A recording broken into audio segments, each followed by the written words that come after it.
Friends, मैं आपके लिए नया टॉपिक लेके आया हूँ। Ocean thermal energy conversion, OTEC। Ocean का मीन आपको समझ में आ गया। सी होता है SEA, मीन समुद्र। OTEC लास्ट टाइम मैंने आपको बताया था, एनर्जी के टाइप बताया था। नॉन कन्वेंशनल एनर्जी रिसोर्सेज, एक होता है नॉन कन्वेंशनल एनर्जी रिसोर्स। तो कन्वेंशनल एनर्जी रिसोर्स में कौन कौन से आते हैं? पावर प्लांट मैंने आपको बताए थे, थर्मल पावर प्लांट होता है, वो किस में आता है? सब कन्वेंशनल में आते हैं। ठीक है, नॉन कन्वेंशनल में कौन कौन से पावर प्लांट होते हैं? OTEC जो आता है ये थर्मल पावर प्लांट, ये OTEC ये पावर प्लांट होता है नॉन कन्वेंशनल एनर्जी रिसोर्सेज में। इसे हम रिन्यूएबल एनर्जी भी बोलते हैं। कन्वेंशनल एनर्जी रिसोर्स को हम बोलते हैं नॉन रिन्यूएबल एनर्जी बोलते हैं, नॉन कन्वेंशनल को हम बोलते हैं रिन्यूएबल एनर्जी भी कहते हैं उसे। ओके, क्लियर है सभी को? तो ये ओशियन थर्मल एनर्जी कन्वर्जन ये किस में आ गया? ये आता है नॉन कन्वेंशनल एनर्जी रिसोर्सेज में। ओके, तो इसमें कौन कौन से आते हैं? नॉन कन्वेंशनल एनर्जी रिसोर्सेज में आते हैं आपका सोलर एनर्जी पावर प्लांट और OTEC विंड एनर्जी, ये सब किस में आते हैं? नॉन कन्वेंशनल एनर्जी सोर्सेस में होती हैं। क्लियर है students? Okay, now OTEC uses the ocean's warm surface water with a temperature of around 25 degrees Celsius to vaporize a working fluid which has a low boiling point such as ammonia. The vapor expands and spins a turbine coupled to a generator to produce electricity.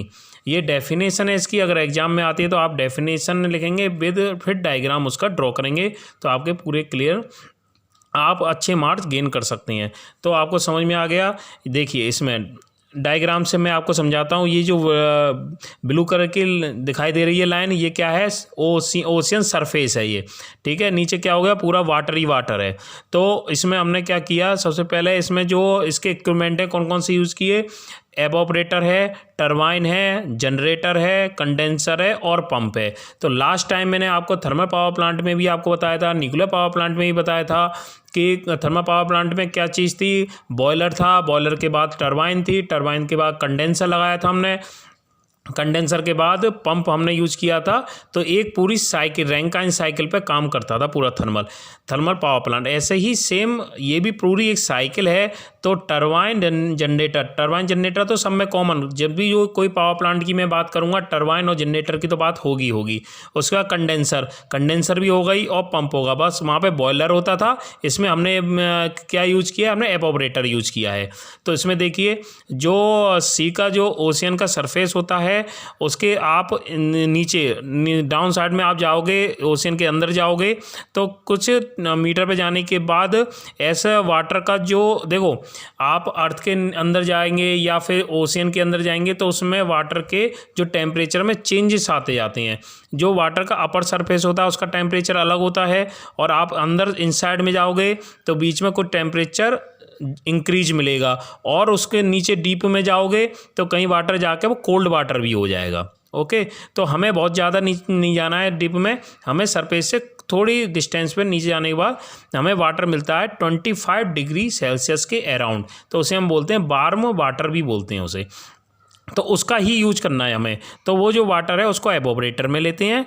Evaporator क्या करता है? फिर उसको evaporator उसको paper में convert करता है और जो गैस में पेपर में कन्वर्ट हुई है वो हम क्या किस में डिलीवर कराएंगे? टरबाइन पे। तो आपको टरबाइन में तो पता है कि टरबाइन पे हमें वर्क मिलेगा।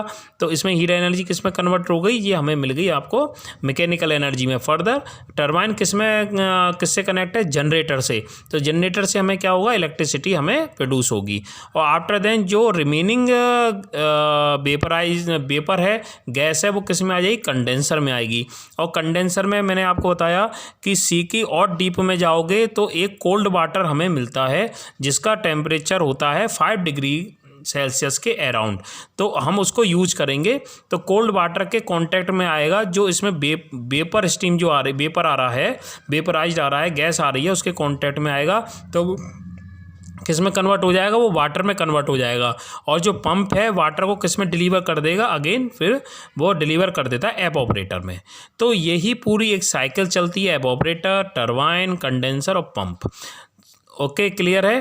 तो आपको ये पूरी साइकिल समझ में आ गई। तो इसकी ये पूरा पावर प्लांट है OTEC, ocean thermal energy conversion. पूरा आपको डायग्राम आपको ड्रॉ करना है। तो इसमें अब आप देख लीजिए डेफिनेशन एक बार और देख लीजिए। OTEC uses the ocean warm surface water. तो OTEC का जो वार्म जो वो है वाटर है उसको यूज़ कर रहे हैं। उसका टेम्परेचर कितना है 25 डिग्री सेल्सियस के अराउंड है।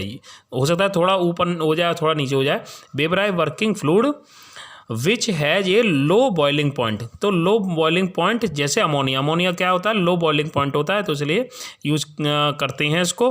और वेपर एक्सपेंड होती है और फिर टरबाइन में कन्वर्ट होती है। तो स्टूडेंट्स थोड़ा सा आप इसमें क्लियर समझ में आ गया होगा। तो आप अगर एग्ज़ाम में डेफिनेशन लगेंगे डायग्राम ड्रॉ करेंगे तो आपको अच्छे मार्क्स मिलेंगे एग्ज़ाम में। ओके, नेक्स्ट वीडियो में लेके आऊँगा और अलग टाइप की विंड एनर्जी भी है आपकी और जियो थर्मल एनर्जी, उसके बारे में डिस्कस करेंगे। Okay, thank you. जिसको अच्छा लगा हो तो लाइक करिएगा प्लीज़, सब्सक्राइब करिएगा, जिससे मैं नई अच्छी वीडियो आपके सामने लेके आ सकूँ। Thank you guys. Okay, thank you.